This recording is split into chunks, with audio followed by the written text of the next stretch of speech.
In this video, I want to talk about blood, the third part of the cardiovascular system.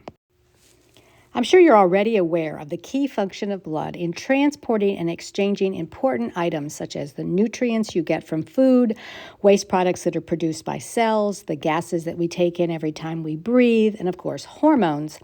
But also, blood has an important role to play in the regulation of various parts of homeostasis, including your fluid electrolyte balance that keeps the volume of water in your body at the right level, your acid-base balance, which keeps you at the right pH, and also helps distribute heat around the body so you maintain your body temperature. A final key function of blood is to provide protection because the white blood cells are actually immune cells that help fight off pathogens that enter your body. And of course, if you cut yourself, you need the clotting mechanisms that are present in your blood to stop losing excess blood and to start healing that wound. Blood is considered a type of connective tissue because it includes both cells and a large extracellular matrix. There are three types of blood cells: red blood cells, which carry oxygen and hemoglobin, and these are called erythrocytes. Then white blood cells that are part of your immune system called leukocytes. And then platelets, which are really just fragments of a larger cell that has exploded, but they are important in clotting of the blood. These cells are residing in plasma, the watery fluid that surrounds them, and it is primarily water. But there also are a number of important things dissolved in that water, various ions or electrolytes. They're important to keep various processes in your body in balance, and several important proteins that I'll talk more about later. This illustration just shows that if we took a vial of blood and put it in a centrifuge and spun it down so that the heavier items would fall to the bottom, that would include your red blood cells primarily, the white blood cells and the platelets landing above that, and the remainder would be the plasma, about 55% plasma.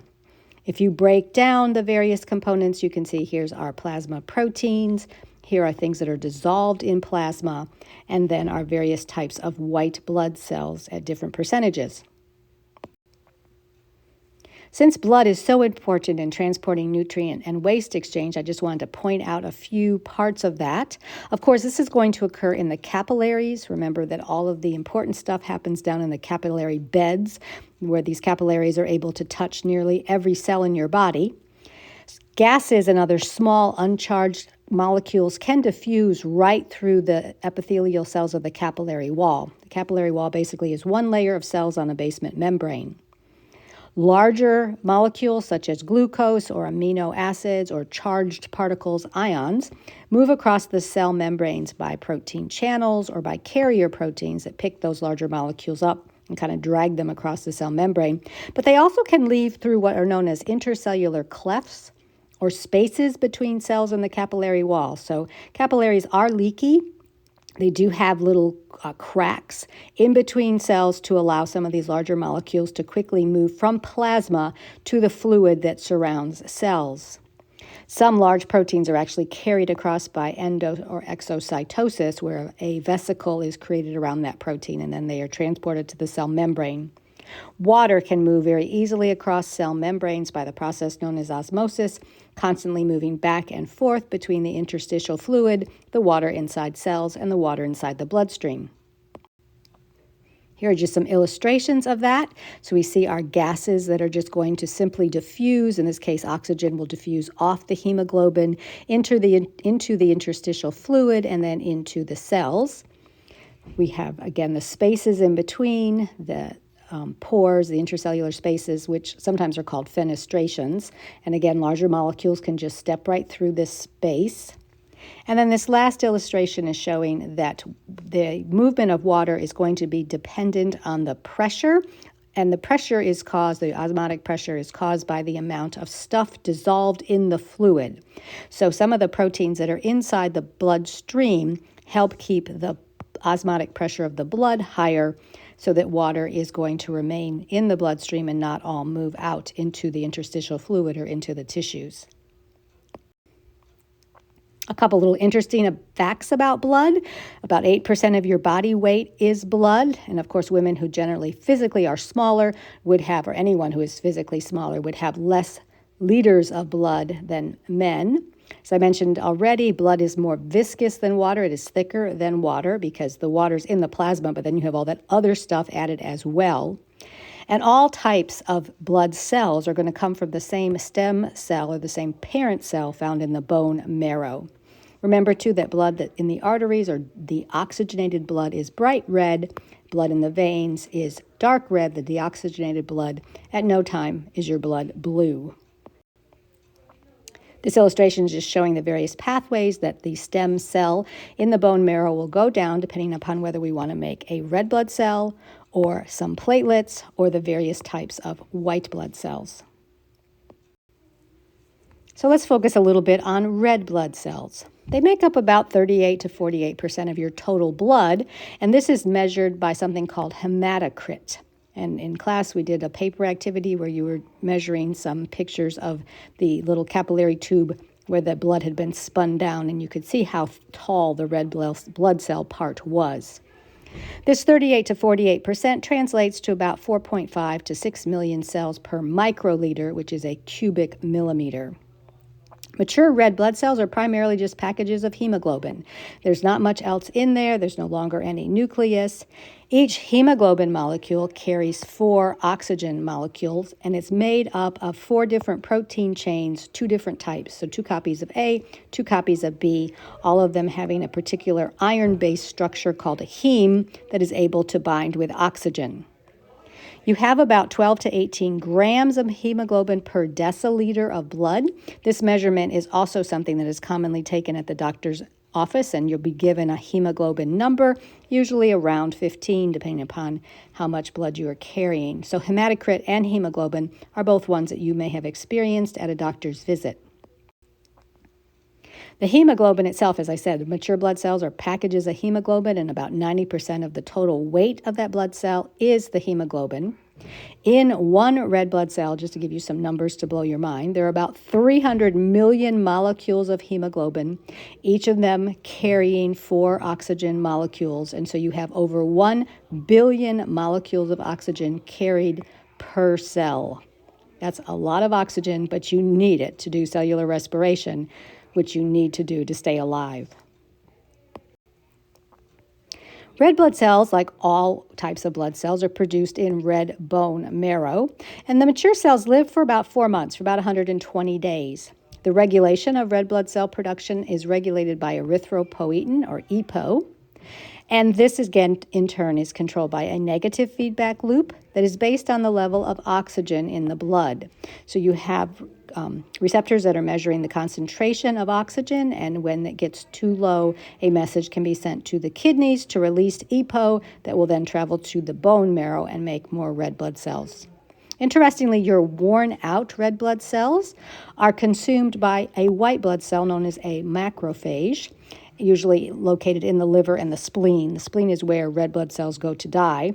The iron and protein parts of that red blood cell are recycled, but the heme itself is discarded in bilirubin, which is excreted through urine.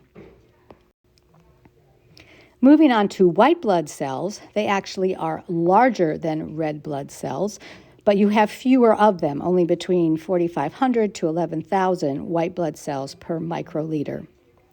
They are very, very important in your immune system. These are the fighting cells that are going to be able to identify and attack pathogens. And when these pathogens, bacteria, virus, fungus, parasites, when those things enter your body, some types of white blood cells actually can leave circulation. They're no longer in the blood vessels, but they can move through body tissues on a search and destroy pattern. So you have white blood cells circulating throughout your body, not confined to your blood vessels. And then finally, there are platelets, which I said are cell fragments from a disintegrated cell. The cell itself is called a megakaryocyte. What interestingly, platelets no longer have a nucleus because basically they're a blown up cell, but they can do amoeboid action. So they do have some ability to move around. They live for about 10 days, and they are essential in the blood clotting process. There are a lot of steps that happen that allow your blood to clot, but basically platelets are the first on the scene. When a wound is detected because cells have been broken open and various chemicals have been released that signals that there is a problem, the platelets will activate and become stickier. They stick together, and in doing so, release particular chemicals to attract even more platelets, and in addition, those chemicals cause vasoconstriction, so the blood flow will be reduced as much as possible, and start a process known as the clotting cascade. Through the clotting cascade, basically the endpoint is the activation of an enzyme known as thrombin, and thrombin will take a protein, fibrinogen, which is present in the plasma, and turn it into fibrin. And fibrin is the protein then that builds sort of a mesh network that forms a clot in that open wound. So the platelets start this process, but actually fibrin is the protein that allows the scab to form. And finally, moving on to plasma. Plasma is basically water, but because water can dissolve so many things in it, it becomes a solvent for nutrients and wastes and hormones and antibodies involved in immune system function, the various gases and all sorts of proteins. Plasma also, as I mentioned earlier, helps maintain body temperature because it distributes heat throughout the body as your blood circulates your body approximately once every minute. I want to mention just 3 of these important plasma proteins.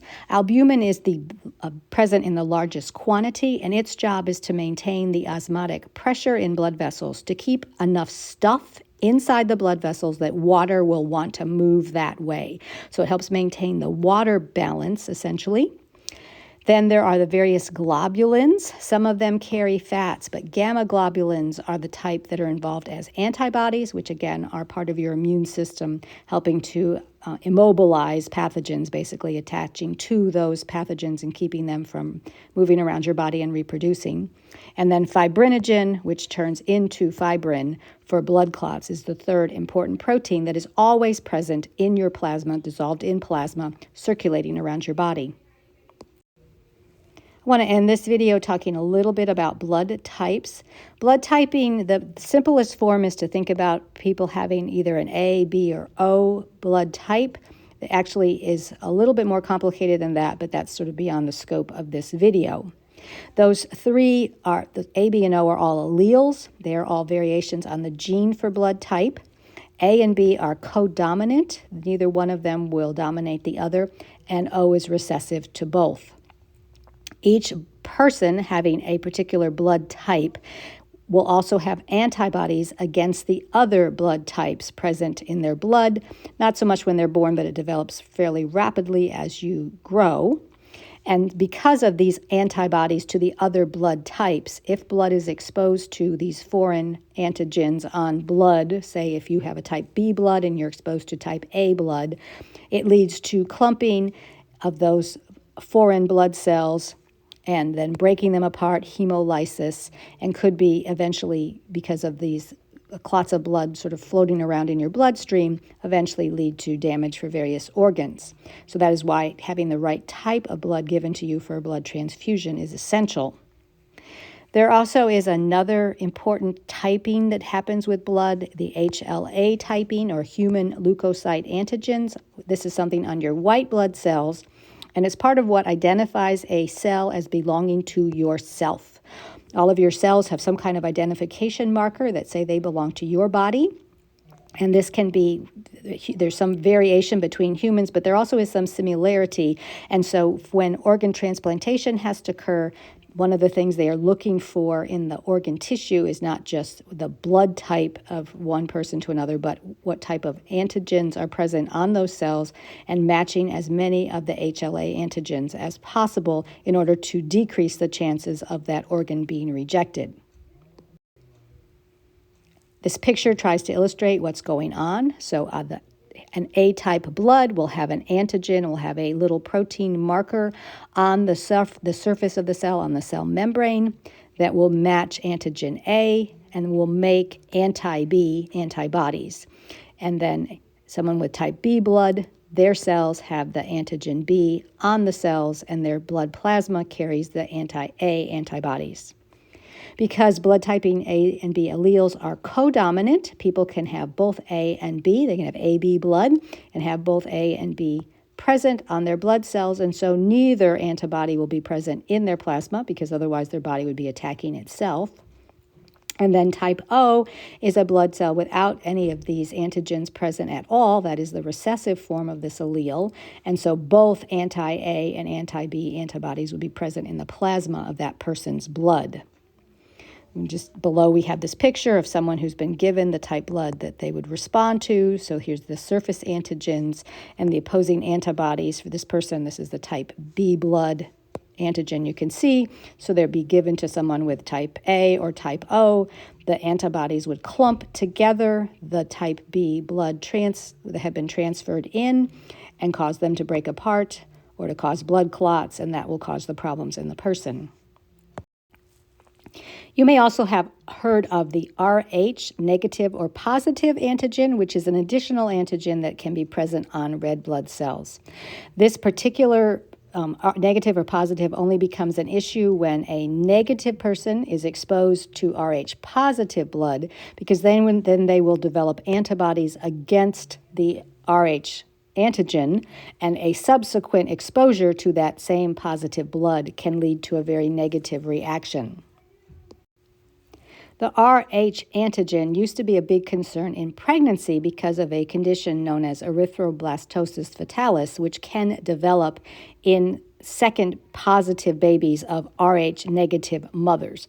So what happens is an Rh negative mother having a positive baby, while the baby is developing, the blood is not mixing and there's not going to be any effect. But after birth, in the process of the labor and delivery, sometimes some of the child's positive blood cells do get picked up by the mother's body. And while the mother is not pregnant, in between pregnancies, the positive bloods cause the production of these Rh antibodies in response to it, so that she now is carrying antibodies against positive blood in her own bloodstream. It's not going to affect her because she has negative blood, but those Rh positive antibodies can cross the placental membrane and attack any subsequent pregnancy. It used to be an issue, but now we are able to give a type of medication with women at delivery. So the medication to Rh negative women will stop the development of the Rh antibodies, and so they are not at risk, or the future pregnancies of positive babies is no longer a risk factor. Check for understanding and see if you can answer these questions. Can you identify the 3 key functions of blood? Can you list the components of blood and explain why it is considered a type of connective tissue? Can you go on to describe the function of each component, both cells and proteins? And can you discuss and explain how blood types are distinguished and why blood typing is important for certain medical events? If you aren't sure, go back and rewatch those portions of the video to fluff up your notes for the quiz.